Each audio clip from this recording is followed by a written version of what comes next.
This is Law of Attraction Explored. I'm Tim Grimes. If you'd like a free guide that explains the hidden link between relaxation and the law of attraction, or if you want more information about my books or my coaching, you can visit radicalcounselor.com. Enjoy the episode. I wanted to continue where we left off last episode and just continue to explore this concept of the perfection of now, the perfectness of now, and how whenever we recognize this, we feel free. It doesn't matter what's happening externally in our life. All that perceived stress falls away instantaneously.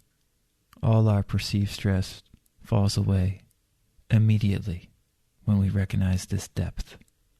It's automatic. You know, I said it's the saving grace of God. If you don't like using a religious term like that, that's fine. But just understand it's this recognition of something deeper, something universal, if you want to use that term instead. A universal truth that is freeing. And it blows you away. And the reason it blows you away is because it makes you realize that your concept of yourself is not true, and that what you really are is not you. It's something that transcends your normal conception of yourself.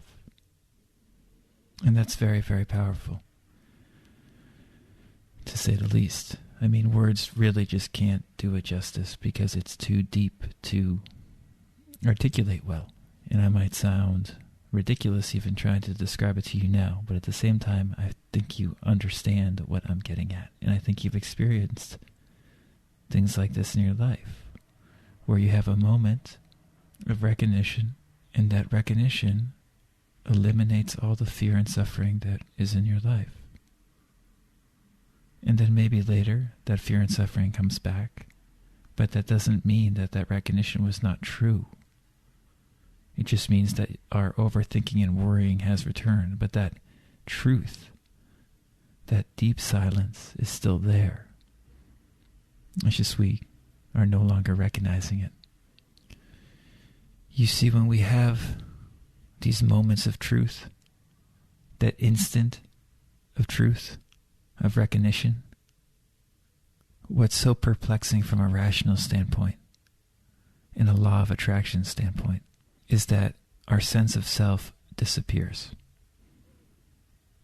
This is not a point that most people understand. Your sense of self disappears when you have this recognition of God, or whatever you want to call it. There is no you anymore. There is no self. So what could there ever be to improve? If there's no self, there's no improvement. It's impossible to improve something if there's nothing there. Frazier, who's a wonderful spiritual teacher, she says, how could there be a journey if there's nobody to take the journey? And these moments of recognition point us there. They show us that. This is why I always say there's nothing to do. Really, there's nothing to do. Sure, there's plenty of stuff to do, seemingly, when we think about it. And there's a lot of stuff we can do to help make our lives move smoothly, more practically efficient and productive and enjoyable than perhaps some of the stuff we do now. Sure, when we think about it that way, there's stuff to do. But really, when we get deep, as we're doing right now, and certainly when we have these moments of deep, deep recognition, what we realize is there's nothing to do. I remember being in high school English class, I think it was, and reading this line by Emerson. It said, "A great man has nothing to do," or "a great person has nothing to do." It's actually a snippet of the line, but that's the part I read. A great man has nothing to do. A great person has nothing to do. That was the most truthful statement I had ever read when I read it. It shot right through me.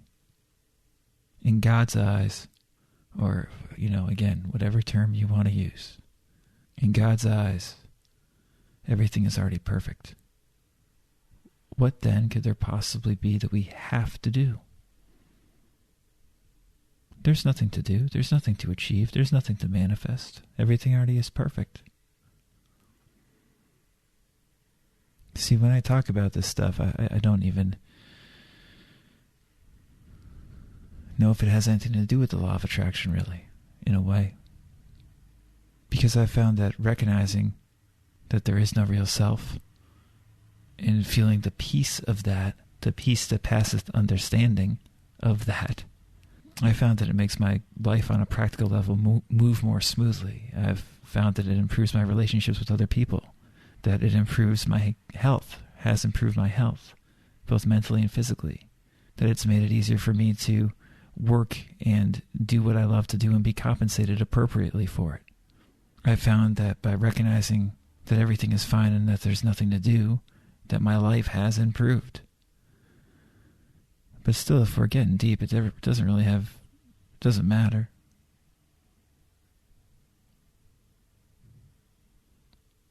Everything already is perfect. There is no journey. There's nothing to attain. There's nothing to manifest. You see, I've said it before. I've never seen a issue or a problem with going deep. I've always found the deeper we can go, if we want to go deep, the deeper we can go, the better we feel. And when you start to go deep, go inward, and you go deep and do it, you inevitably recognize this liberating paradox, which is that there's nothing you have to do. And you can rest in that.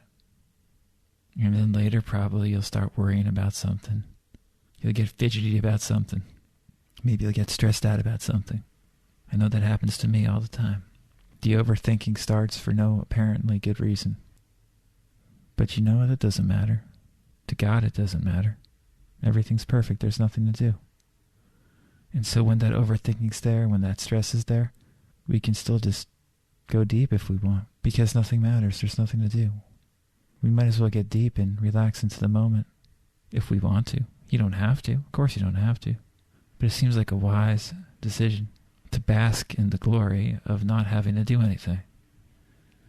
There's a deep spiritual truth there. But I don't care if it's a spiritual truth or a spiritual lie. It just feels right. It just is right. Words can't do it justice. I don't know if you just heard that motorcycle behind me, but that does it more justice than any words I can use. It's alive right now. You're alive right now. And you don't have to do a darn thing.